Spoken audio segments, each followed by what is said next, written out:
This is a special podcast presentation from 700WLW.com. This is Doc Thompson On Demand.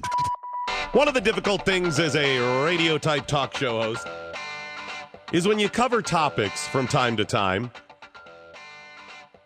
trying to provide the same information even though you've already plowed that field, given some of the same facts, statistics. It's very frustrating at times.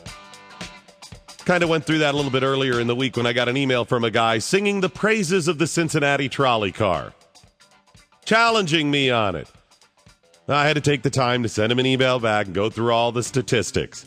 And one of the things he said in it is basically challenging me because, well, and others, because we don't have a dog in the fight. Pretty sure that was his quote, a dog in the fight because I don't live in the city. So I don't have a dog in the fight. And I had to remind him that I do have a dog in the fight, and that dog is my tax dollars at several levels. Just because I live in the city doesn't mean my money isn't going to be wasted there. In fact, it will be if they continue with this nonsensical project. Chris Finney joins me now from Coast. How are you, sir? A pleasure being on, Doc. Thanks for having me. Chris, would you say that people, I don't know, in Columbus have a dog in the fight when it comes to the Cincinnati trolley car? Everyone that lives in the state of Ohio has a dog in the fight. This Friday is the final day for public comment on $51 million that the state of Ohio is going to commit to the Cincinnati streetcar project. If you are an unemployed person out in Adams County somewhere, and you're saying, what the hell am I going to do? I have got to find work, and at best, all I can do is find a minimum wage job, and I've got kids that are depending on me, and I've got to put food on the table. To hear $51 million at the state level when we could be $10 billion in debt is going to be wasted on a trolley car in Cincinnati should infuriate them. Right. I think this is a test for Governor Kasich. This is a test for the Ohio legislature and the massive state bureaucracy to ask the question, are we serious about cutting spending? As you point out, we have a $10 billion with a B deficit that they're dealing with over the coming biennial. This would be 5%, 3 to 5% of that deficit. And we have an opportunity to close that gap if they want to do that. I'm sorry, less 0.5%, but it's an opportunity to show that we're serious about cutting spending and to deal with that.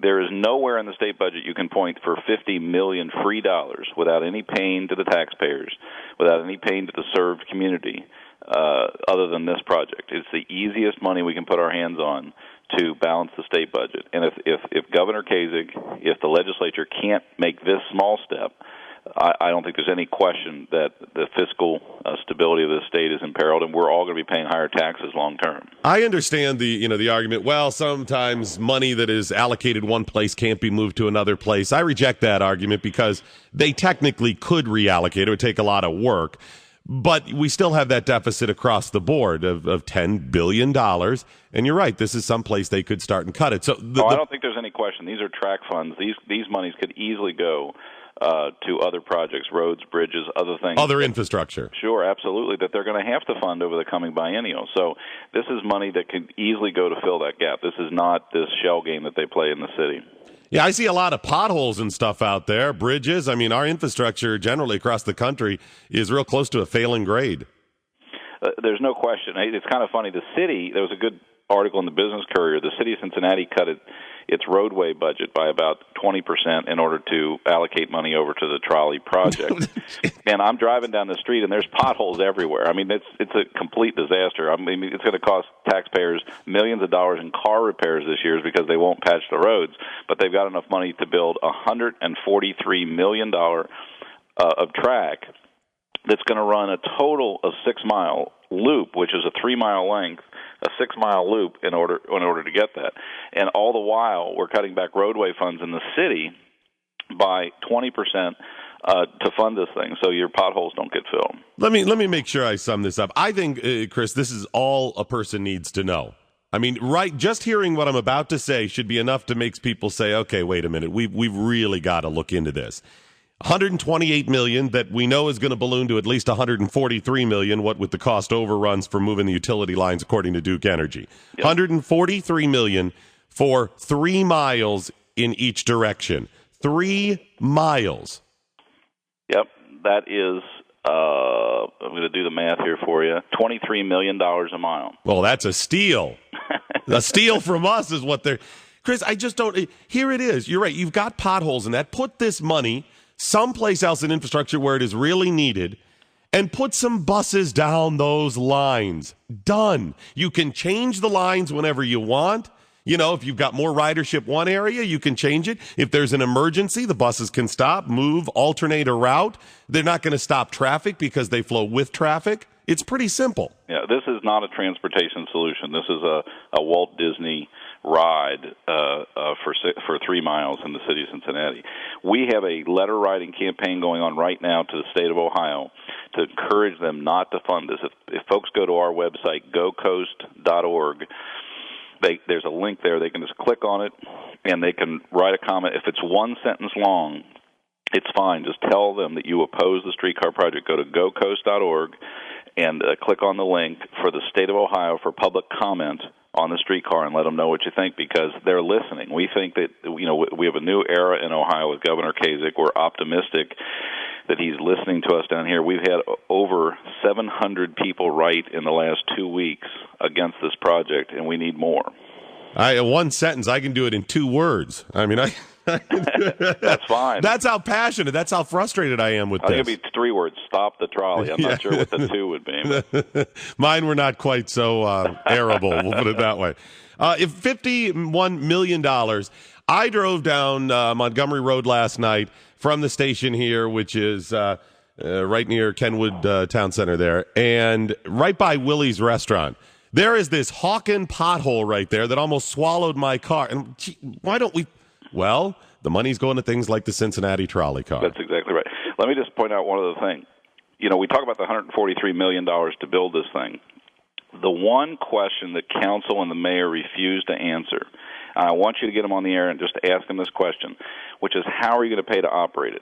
The operating cost of the trolley are going to be between $8 and $12 million a year just to operate it. That's after it's built, $8 to $12 million a year. They have no plan at present at all to fund that. Now, what does that mean? When people ride a trolley, when you ride a bus, you go by a fare box, and you pay a fare to ride the bus because the driver's there and he makes you pay. But when you get on a trolley, there's 3 places to get on, and the reality is people don't pay. And that's not my imagination. In Portland, which everyone points to as the nirvana of public transit, less than 5% of the people who ride the trolley pay the fare. The trolley advocates know this, and they know that they're not going to get any revenue from the fare box. They're not going to get very much revenue from the few cars that are on 6 miles of track for advertising. Where are they going to get this $12 million a year to operate it? It's going to come out of the city general fund. That means police officers, firefighters, trash collectors, and other basic services the city provides. They will have to cut into that in order to pay to fund this thing. They're lying about the operating costs. They say $3 million, but they're not counting in there the $64 million of bonds that they've issued and the interest on that. They're not counting in there the cost of replacement of the tracks and the cars and the amortization over 35 years. And by the way, Doc, one other thing, and just understand this fact. When we build this thing and we accept the $25 million from the federal government that they're offering us for this, we have a contractual obligation with the federal government to operate this for 35 years, regardless of its loss or success. So that $12 million a year, which is, of course, in present-day dollars, is going to be $350 million to $500 million of operating cost commitment in exchange for that initial $25 million grant from the federal government. So we are going to be handcuffed once this thing is built to operate it, regardless of our priorities of police, fire, trash collection, and so on, for 35 years.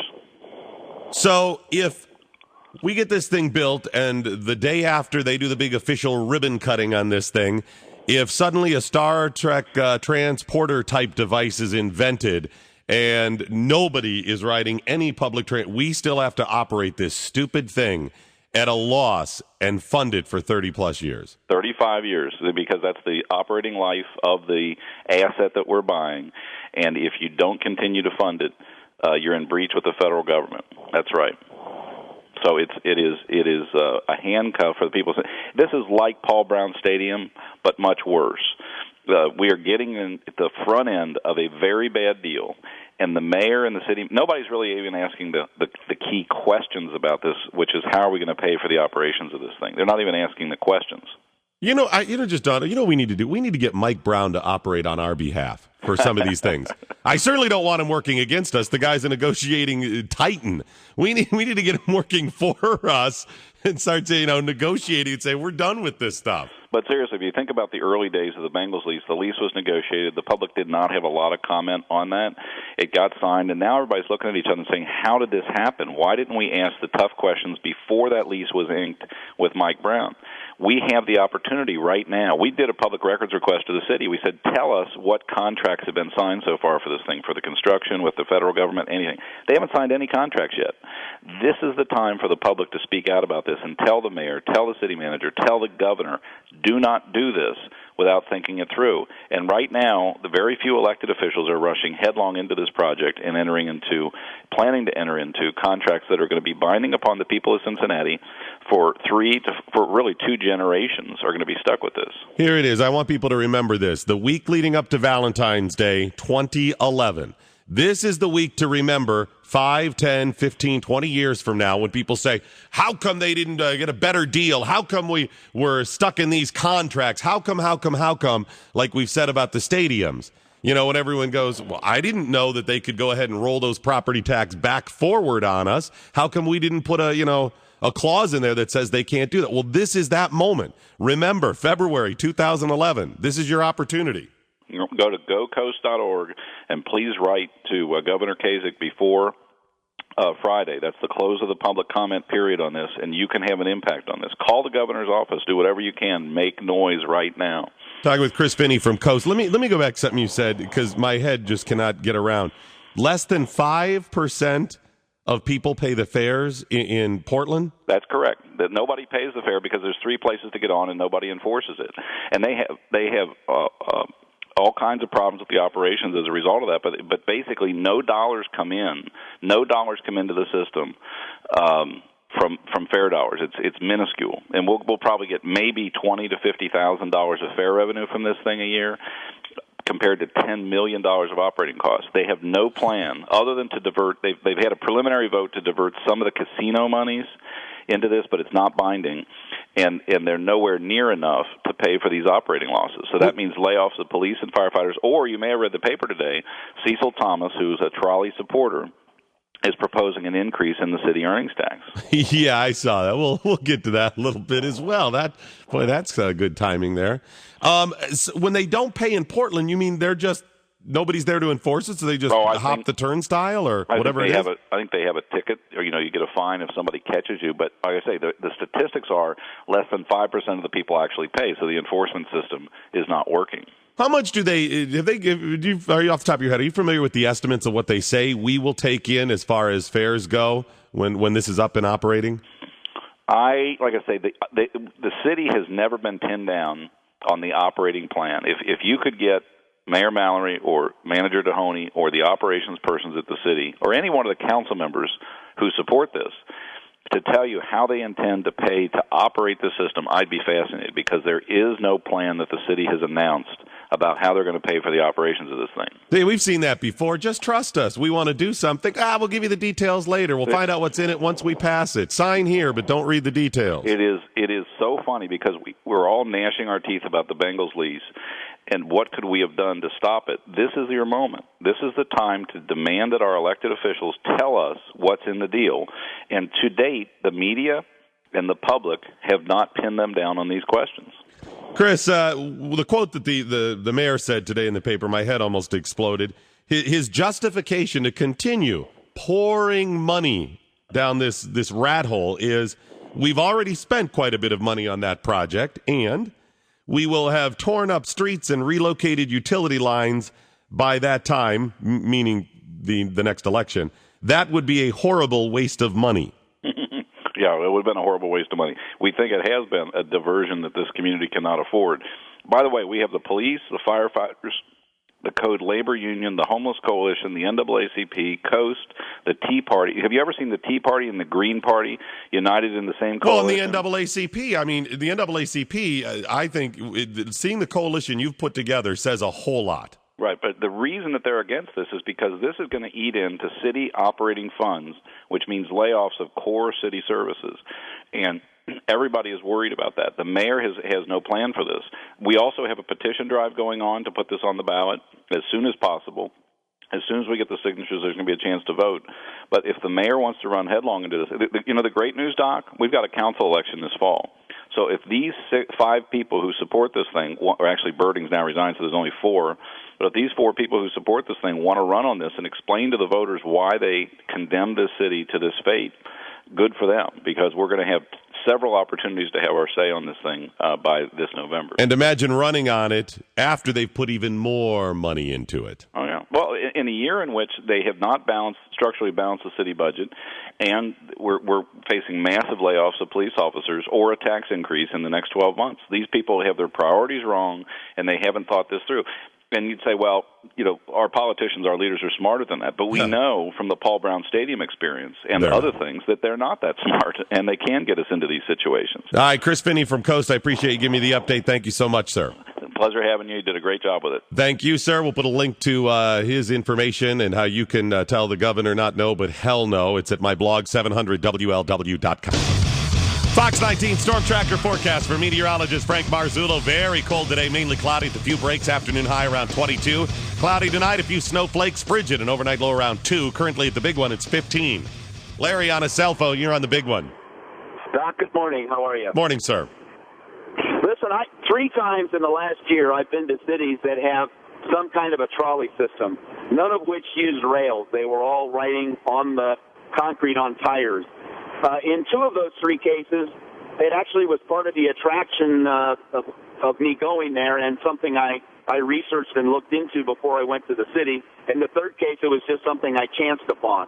Now, these were all 3 used for local transportation for people that needed to get from point A to point B, but they were also and maybe primarily marketed as sightseeing opportunities. And because they were riding on tires, the routes could change pretty easily, and custom routes could be designed for a party or a convention or anything that might come in. In all 3 cases, they had brochures where businesses could advertise at stops along the way for restaurants or shopping, so they were funding part of the total system, if you will. And I don't know why that's not. I haven't heard that that's being considered. The metros could be re-outfitted inside. The windows and the seats could be re-outfitted and painted to look more like a trolley. You could even make it look like a streetcar by putting something on top that looks like it may be accessing the wires without actually doing that. So I haven't heard about that, but I don't know why that wouldn't be considered. It's very flexible, much cheaper, and I think would probably meet all the needs that people have expressed they have. Here's the thing, Larry. The only way you can really do a trolley car system like this, a streetcar, is to do the entire city. To say this is going to be one of the major the cornerstones of our transportation, our public transportation system, like a subway system or that. The only way to do it is to do it right and to say we will connect the entire city, outlying areas, and that would be a gargantuan amount of money. But we've already made the commitment in buses, much like when you're talking high-speed rail, we've made the commitment in roads and car travel. So if you want to change to one of the other ones, you're either going to subsidize both of them now, because we do subsidize roads and other infrastructure projects, and put all of that money because we know they won't stand on their own 2 feet, or we do away with the other one. So do we do away with the buses completely, or do we subsidize both? Now, I am familiar with the system you're talking about, some of the other cities that have a modified trolley car where it operates on, it's just a bus. It operates on rubber tires. They look like a trolley car, but they go basically down the exact same path. Cleveland got federal dollars for this. They have what they call the Euclid Corridor Project, which goes from downtown Cleveland out east to University Circle, where all the hospitals are. And they've torn up the streets, Euclid Avenue, for years to put this stuff in because it's like a shooting gallery when you go down Euclid Avenue. There's nothing there. empty shops. And they think this is going to revitalize it during that entire stretch. It will not. It has not so far. And there are other problems with those type of systems. For example, in Cleveland, using that one, these trolleys run down the middle of Euclid Avenue, run down the middle of the road, even though they're not on a rail. Which means if you get on or off that bus, trolley car, whatever you want to call it, the glorified bus, you have to cross traffic. If you got a bus and you're driving down the right side of the road, the pedestrians can get on right there. Now, you may have to cross the street if you want to catch a bus going the other way. But for this system, if it's down the middle of the road, you have to cross traffic no matter what, which means you're stopping traffic. These things all have flaws. They're all money pits. This thing needs to be stopped. Give you the details on the not really high-speed rail and the money the president wants to dump in it, and some more of your calls coming up next. 700 WLW. The doctor's on 700 WLW. Willie is back today. He's back in the tri-state at noon today. He'll be on the air, and he is going to talk Whitmer. He's going to give you the latest. It's kind of gotten the back seat the last couple of days because some of the other big news, but Willie will be on the air at noon right here on the big one to give you all the information. Will you be riding the train? Will you be riding the trolley car? I will not, which is part of my frustration. If you're going to do a trolley car, public transportation, high-speed rail, if you're going to do any of these things, you cannot do them half-assed. You've got to do them the right way, which means usually extra money. You've got to plan for the future, buy up more property than you need. I'm not prepared to do that. First of all, because I don't trust them. Any public project now ends up going late and costing gobs more money. And I'm tired of it. I don't trust them to do it right. Are you willing to make that commitment to say we're not going to have the same emphasis on roads anymore? We're going to put it on rail or something else? I'm not. Why should I have to spend my money if I'm never going to ride the trolley car or not really high-speed rail? You know how much money we have poured into Amtrak? Billions upon billions of dollars for Amtrak. Have you ever ridden Amtrak? Most people never have. Let me break it down for you, though. When it comes to Amtrak, you say, okay, it's billions, but we've gotten desensitized to billions of dollars. We say, oh, it's billions of dollars, it's deficits, trillions of dollars, all of these things. Every person who rides Amtrak gets their ticket subsidized by you. Right now, there are people on Amtrak. Right this second, somebody is riding Amtrak, and their ticket got subsidized. They got a cheaper ticket that you paid for, and you have done that for every passenger that has ever been on Amtrak since its existence. Every single passenger, you purchased part of their ticket. Imagine if you were to fly out of CVG tonight. You hop on that Delta flight knowing that somebody else purchased part of your ticket. Wouldn't that be nice? Well, it's nice if you're the recipient of the money, but not the person paying it. Every person that has ridden Amtrak since its existence, you have paid for part of their ticket. How much? If I told you it was $5, would you be ticked off? $5 for every person? Yeah. Well, it's not $5. $10. No, it's not 10. $25 on every... No. $32. Every time somebody buys a ticket from Amtrak, you pull out $32. Every person. It may have gone up. The latest numbers I can find for our subsidizing Amtrak comes from a little over a year ago, that it's $32 per passenger. And that is according to an independent study. Steve Loveland, you're on 700 WLW.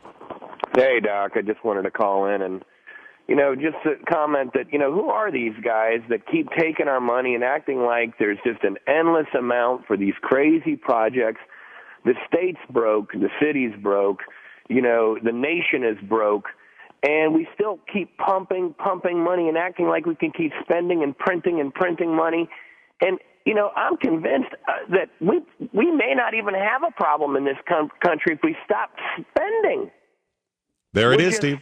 We're just spending, look, this Egyptian thing at the national level, we give them $7 or $8 billion to be our pal. Yeah, we give them over $1.5 billion now every year.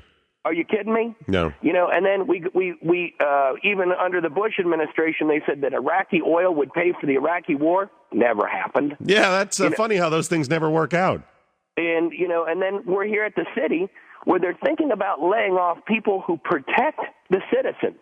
This is absolutely unbelievable, who protect the citizens and the welfare of the community for a train, for a Walt Disney ride, as your previous, guest said. That's crazy. No, it's the Jurassic Park ride. Don't forget. People ride through and they take shots at him. What happened to the goat? That's what it's going to be. Bill, Clarksville, you're on 700 WLW. Yeah, hey, sounds like a day you're talking about boondoggles. Oh, yeah. Yeah, hey, I'd like to bring something up that somebody promised that was going to bring money and tourists and everything to the city, would be the Underground Railroad, the Freedom Center. Yeah, how'd that thing work out for us? Real good. Last time I know, it's continued to be supported by us taxpayers. Now, correct me, Bill. I wasn't here at the time, but I've been told that at the time it was sold as no tax dollars would support this down the road. It would all be self-sufficient. Am I correct in that? Absolutely. Has that been the case? Has that been the case? No, sir. Not at all. Not at all. Okay, well, that's pretty much all I got to say. No, Bill, I appreciate you sharing. Thanks so much. I remember this had to be mid-'70s, and I really got to investigate this and find out where the money came from. I know it was part of a federal government program. I just don't know which one. There's two cities that I know of, one of them being Ashtabula, Ohio, the other one being Paynesville, Ohio, in Lake County. So the county seat of Lake County and the city of Ashtabula both had these downtowns that, about the 70s, we started seeing people move away from those, more shops going to the malls and stuff like that. So they got these big grants to change the downtowns. And in both cases, they built a parking deck. These are smaller towns. They built a parking deck, tore up Main Street, at least in one of those cases, and I think both of them, they made them one direction only, made it one way. And this was going to be like I think the other one, they may have gotten rid of the road altogether, but it was going to be like a pedestrian mall outside, that type of thing. The parking decks were never used. Downtown America continued to die, and in both of those cases, they were forced to go back to the old system. Essentially, the money and project was a bust. We just wasted the money. And we've seen other of these boondoggles pop up like that. Listen, if you think the trolley car is a good idea, or if you think a downtown pedestrian mall in your little town is a good idea, or anything else, why should somebody in California pay for it? Why shouldn't it pay for itself? Why shouldn't you if you think it's a good idea? You should pay for it, and it should be self-sufficient if they're good ideas. More of your calls next, 700 WLW.